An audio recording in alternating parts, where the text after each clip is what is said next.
नमस्कार, news India देख रहे हैं आप। मैं हूं आपके साथ पूजा मोहन पांडे। चारधाम यात्रा और विंटर सीजन के दौरान हर साल कई राज्यों से लाखों तीर्थयात्री और पर्यटक उत्तराखंड का रुख करते हैं, लेकिन ये यात्री और पर्यटक टूर पैकेज की बुकिंग अपने राज्य की ट्रैवल एजेंसी से करवाते हैं। इसीलिए इन सेवाओं पर लगने वाले जीएसटी का जो फायदा है वो उत्तराखंड सरकार को नहीं मिल पाता। ट्रैवल कंपनी के सीईओ रिकांत पिट्टी ने ग्लोबल इन्वेस्टर समिट के दौरान सरकार को गोवा के तर्ज पर उत्तराखंड में टूर पैकेज के लिए सिंगल विंडो सिस्टम लागू करने का प्रस्ताव दिया, जिसके तहत उत्तराखंड सरकार को अब बुकिंग पर जीएसटी का सीधा फायदा मिलेगा। इसके लिए सिंगल विंडो सिस्टम तैयार किया जाएगा। आपको बता दें कि उत्तराखंड में ईज माई ट्रिप पोर्टल पर सिंगल विंडो सिस्टम लागू होने के बाद आने वाले 2 सालों में करीबन 2000 लोगों को रोजगार भी मिल सकेगा, इस तरह की बातें आ रही है। साथ ही प्रदेश सरकार को इससे भरपूर जीएसटी का लाभ भी मिल सकेगा। अगर स्थानीय लोगों को इस व्यवसाय को शुरू करने के लिए बैंक से लोन लेना है तो ईज माई ट्रिप इसकी गारंटी देगा। साथ ही इसके लिए एक अलग से फंड बनाया जाएगा। टूर पैकेज में सिंगल विंडो सिस्टम लागू करने से प्रदेश सरकार को जीएसटी से राजस्व का फायदा होगा। बाहर से आने वाले पर्यटकों की अतिथि देवो भव के रूप में सत्कार किया जाएगा, लेकिन जीएसटी का लाभ कोई और लेता है। लेकिन अब इस सिस्टम के जरिए उत्तराखंड सरकार को जीएसटी का फायदा मिलेगा, साथ ही साथ स्थानीय युवाओं को रोजगार भी मिलेगा। ईज माई ट्रिप पर्यटन के लिए पैकेज उपलब्ध कराने को लेकर पोर्टल चल रहा है और इस पोर्टल से हजारों ट्रैवल एजेंसियां जुड़ी हुई हैं।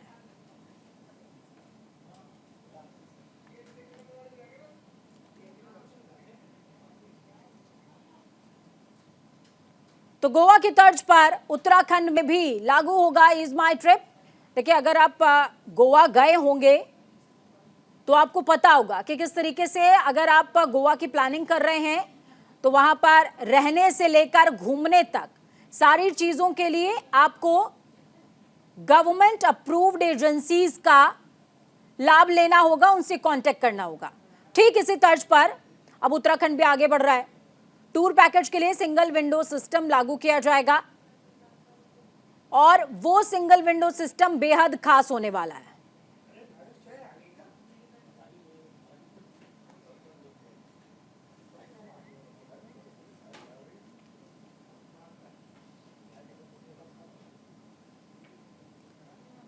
तो वहीं ग्राफिक्स के जरिए आपको बताते हैं कि ईज माई ट्रिप कितना खास है। उत्तराखंड में लागू होगा पर्यटन tour package single window system. ये सिंगल विंडो सिस्टम इसलिए भी खास है क्योंकि देखिए, पर्यटन अलग अलग राज्यों से आते हैं और गोवा के तर्ज पर उत्तराखंड में भी ईज माई ट्रिप को लागू किया जाएगा।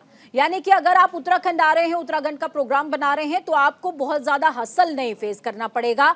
आप सिंगल विंडो सिस्टम के जरिए हर ट्रिप पर सरकार को, यानी कि उत्तराखंड सरकार को फायदा पहुंचा सकते हैं। पहले क्या होता था कि आपने अगर अपने राज्य की किसी एजेंसी से बुकिंग करी है, सारी चीजें मैनेज करवाई हैं, तो उसका जीएसटी का जो प्रॉफिट होता था वो गवर्नमेंट को नहीं मिलता था, उत्तराखंड गवर्नमेंट को नहीं मिलता था। लेकिन अब गवर्नमेंट जो प्लान क्रिएट कर रही है, यानी कि जिस पर काम करने की कोशिश कर रही है, उसके अकॉर्डिंग अब गवर्नमेंट को जीएसटी का सीधा फायदा मिल सकेगा। साथ ही स्थानीय युवाओं को ईज माई ट्रिप से रोजगार मिलेगा। स्थानीय युवा हम क्यों कह रहे हैं? क्योंकि देखिए, ये जो तमाम एजेंसियां हैं, उन एजेंसियों से जुड़े हुए कई सारे ऐसे युवा हैं जिनको रोजगार की तलाश रहती है। एक एजेंसी का सिर्फ और सिर्फ आपको पर्यटन मुहैया कराना काम नहीं होता है, आपकी सेफ्टी, आपका स्टे, इसके अलावा अगर आप उत्तराखंड के अंदर अलग अलग जगहों पर घूमना चाह रहे हैं तो वो सुविधा भी कहीं ना कहीं वो एजेंसियां मुहैया कराती हैं। चलिए, हमारे साथ में खास मेहमान जुड़े हुए हैं इसी विषय पर ज्यादा चर्चा करने के लिए। ब्रजेश सत्ती जी हैं, महासचिव हैं चारधाम तीर्थ पुरोहित महापंचायत के। सर, सबसे पहले न्यूज इंडिया पर बहुत स्वागत है आपका। जी धन्यवाद। धामी सरकार एक इनिशिएटिव लेने जा रही है। देवस्थानम बोर्ड के दौरान आप बहुत मुखरता से बोलते रहे हैं, सभी ने आपको सुना है। अब मैं आपसे समझना चाहूंगी, ईज माई ट्रिप जो कि गोवा के तर्ज में उत्तराखंड के अंदर शुरू करने जा रही है धामी सरकार, इसको आप किस तरीके से देखते हैं सर? देखिए, गोवा और उत्तराखंड को हम बिल्कुल एक साथ जोड़कर न देखें, दोनों चीजें अलग अलग हैं। गोवा पर्यटन के रूप में ही केवल मशहूर है जबकि उत्तराखंड जो है ये धार्मिक रूप से समृद्ध राज्य है और तीर्थाटन और पर्यटन को दोनों को अलग अलग लेके हमको चलना पड़ेगा। हमारे यहाँ तीर्थाटन को प्राथमिकता दी जाती है और जो भी यहाँ पर आते हैं, श्रद्धालु आते हैं, वो चार धाम यात्रा के ही पर्पज से आते हैं। और साथ ही साथ हमारा यहाँ पर्यटन का भी स्कोप है। जो सरकार की ये पहल है, अभी हम इसको समझ नहीं पाए हैं। लेकिन एक बात को यहाँ जरूर जोड़ना चाहूंगा कि जो केदारनाथ के लिए हेली सेवा शुरू की गई थी, उसमें IRCTC को दिया गया था इस समय काम, तो उसमें भी कोई बहुत ट्रांसपेरेंसी नहीं थी। और कई बार ऐसे मौके आए जब ये जो बुकिंग सर्विसेज जो मुहैया कराई दी थी, उन पे भी आरोप हुए, कई फॉर्जरी के मामले भी यहाँ पे रजिस्टर्ड हुए। तो और कई लोगों को जो है वो भी नहीं मिले, टिकट्स भी नहीं अवेलेबल हो पाए। तो सबसे पहले सरकार को जो है इसका जो है स्टडी करनी पड़ेगी, इसको जो है इम्प्लीमेंट करने से पहले। तो हमारा तो यही कहना है कि ठीक है, अच्छी पहल है, अगर इससे GST की सरकार को आर्थिक रूप से अगर लाभ मिलता है तो ठीक है, लेकिन यहाँ की स्थानीय परिस्थितियों को भी अध्ययन करना बहुत जरूरी है। जी बिल्कुल सर, देखिए एक विषय और मैं समझना चाहूंगी, क्योंकि कई बार जब तीर्थ क्षेत्रों की बात होती है और खासकर बद्रीनाथ और केदारनाथ की बात होती है, चार धाम की बात होती है, तो आप बहुत मुखरता से बोलते हैं।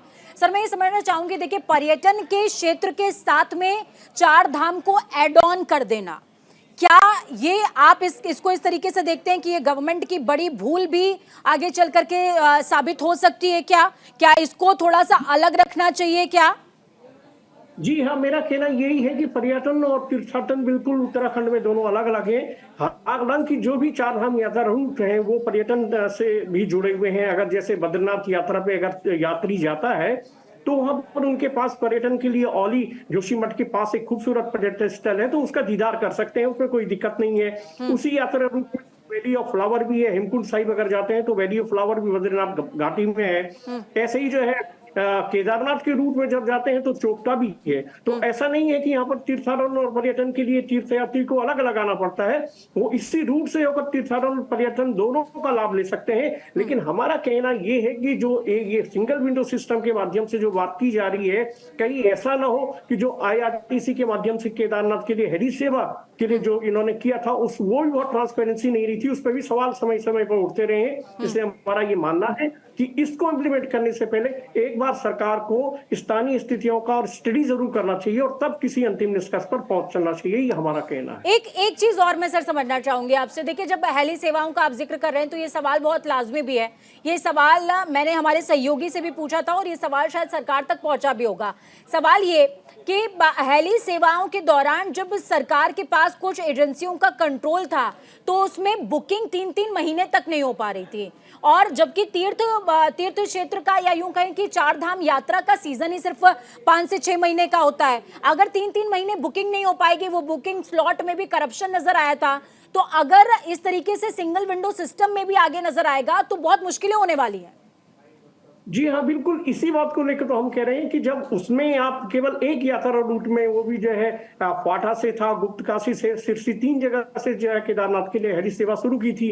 और उसमें जो है बहुत यात्रियों को, इवन हम लोगों ने भी जब ट्राई किया था तो उसमें एकदम ही जो है ऑन करते ही, जो है वेबसाइट ऑन करते ही सारी जो है कभी हैंग कर जाती थी और हमेशा ही जो है वो इंगेज दिखाता था और लोगों को जो है ऑन स्पॉट कभी भी जो है टिकट के लिए आसानी नहीं रही है। और ऐसा अगर इसमें होता है, रजिस्ट्रेशन जैसे पॉलिसी पिछली बार सरकार ने की थी और उसी माध्यम से अगर फिर से एक नया प्रयोग करते हैं इसमें उत्तराखंड में, तो निश्चित रूप से कहीं ना कहीं आने वाले दिनों में परेशानी भरा हो सकता है। इसलिए जरूरी है कि स्टडी जरूर करें इन सब चीजों के लिए, उसके बाद ही आगे बढ़े।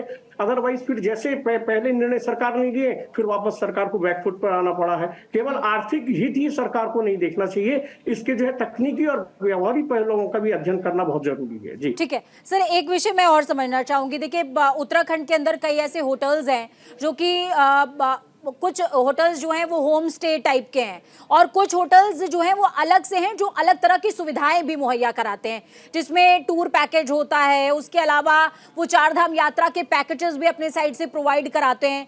क्या अब उनको भी इस एजेंसी के साथ, एजेंसी और सिंगल विंडो सिस्टम में इंक्लूड किया जाता है, तो जो लोग घर से होम स्टे चला रहे हैं उनको दिक्कतों का सामना नहीं करना पड़ेगा क्या? क्योंकि कई बार ऐसा भी होता है जो लोग होम स्टे चला रहे हैं उनके पास GST का मौका भी नहीं होता है।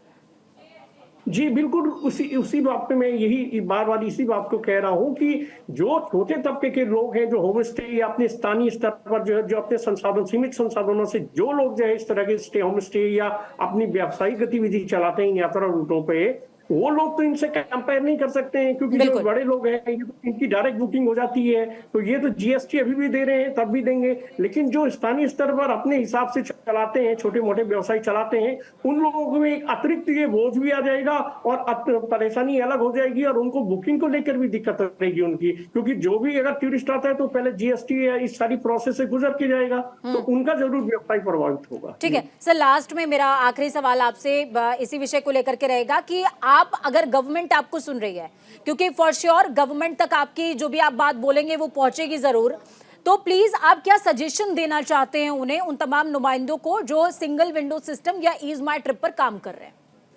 जैसे मैं आपने पहले कहा, आप तो देवस्थानम बोर्ड से आपने देखा है कि सरकार ने बिना तीर्थ पुरोहितों से, पंडों से जो है कंसल्टेशन किए बगैर इस एक्ट को लागू किया था। उसके बाद पिछली बार भी आपने देखा होगा कि यात्रियों की संख्या चारों धामों में इन्होंने लिमिटेड कर दी थी, फिर से एजिटेशन हुआ चारों धामों में, हमारे साथ होटल व्यवसायी भी जुड़े थे, फिर उसके बाद सरकार को बैकफुट पे आना पड़ा था।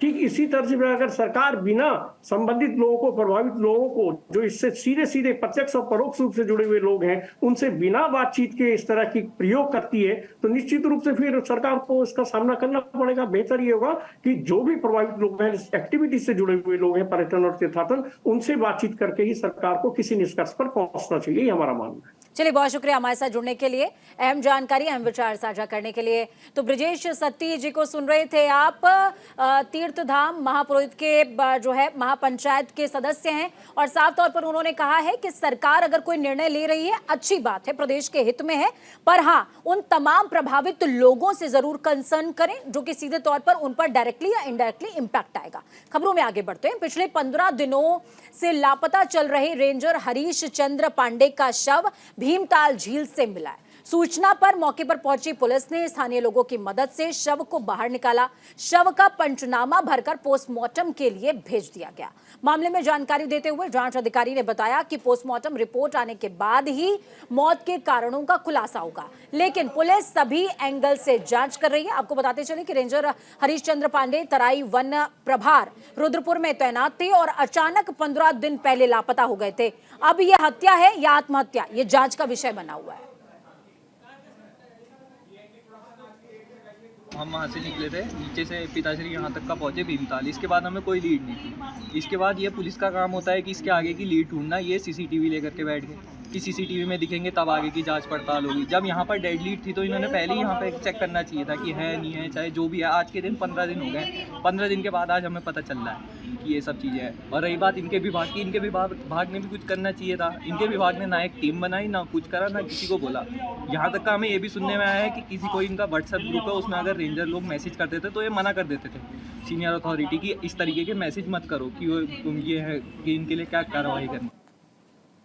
उत्तराखंड के रुड़की में दुष्कर्म पीड़िता के आत्महत्या का प्रयास करने के मामले में हड़कंप मचा हुआ है। पीड़िता को सिविल अस्पताल रुड़की में भर्ती कराया गया, जहां उसकी हालत खतरे से बाहर बताई जा रही है। पीड़िता की कोर्ट में गर्भपात कराने को लेकर सुनवाई चल रही थी। तारीख पर आई पीड़िता के इस कदम से परिजन भी हैरत में हैं। जानकारी के मुताबिक भगवानपुर थाना क्षेत्र निवासी युवती ने 20 सितंबर 2023 को थाने में तहरीर देकर अपने प्रेमी और उसके दोस्तों पर दुष्कर्म सहित अन्य धाराओं में मुकदमा दर्ज कराया था।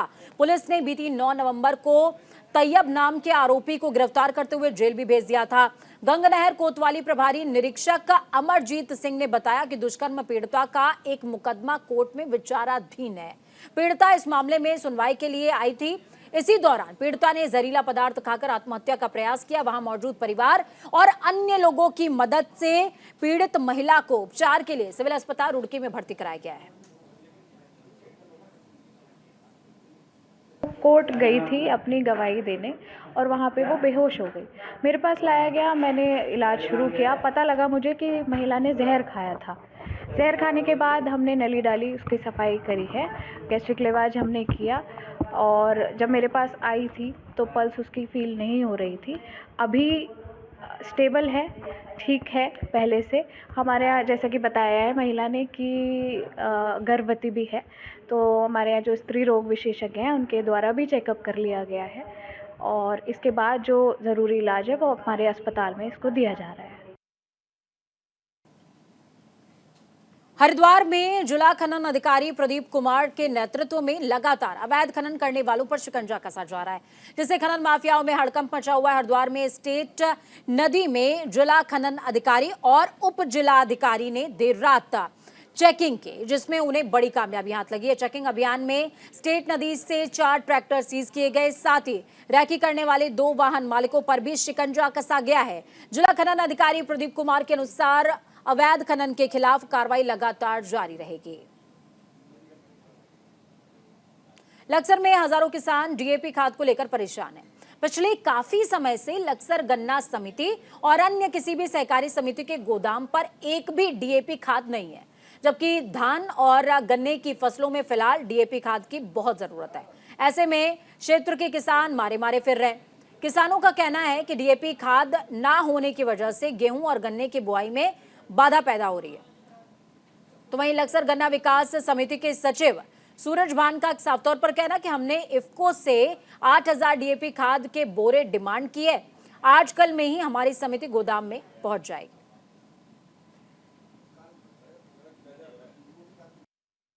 इफ्को कंपनी के एरिया मैनेजर से बार बार बात करते रहते हैं।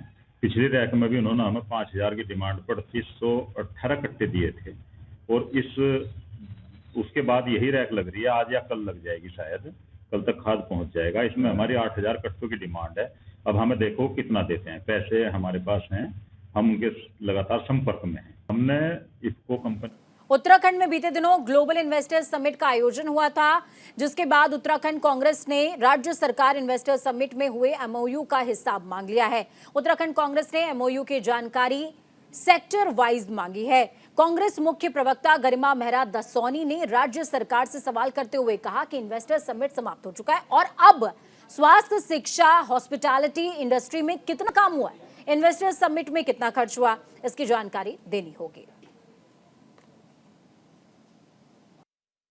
देखिए, अब वक्त आ गया है कि इन्वेस्टर समिट समाप्त हो चुका है। प्रदेश की जनता को, विपक्ष को, मीडिया को ये जानने का अधिकार है कि कौन कौन से इन्वेस्टमेंट आए। आपने कहा 3,40,000 करोड़ के एमओयू साइन हुए हैं, तो 3,40,000 करोड़ के एमओयू जो हैं वो कौन कौन से सेक्टर में, कितने निवेशकों ने यहाँ हायर रेफर सेंटर हॉस्पिटल्स बनाने के लिए, कितने निवेशकों ने यहाँ विद्यालय या बड़े कॉलेजेस बनाने के लिए, शिक्षा और स्वास्थ्य के क्षेत्र में कितने इन्वेस्टमेंट्स आए हैं, होटल इंडस्ट्री के कितने इन्वेस्टमेंट आए हैं, ये तो अब आपको जनता के सामने रखना चाहिए।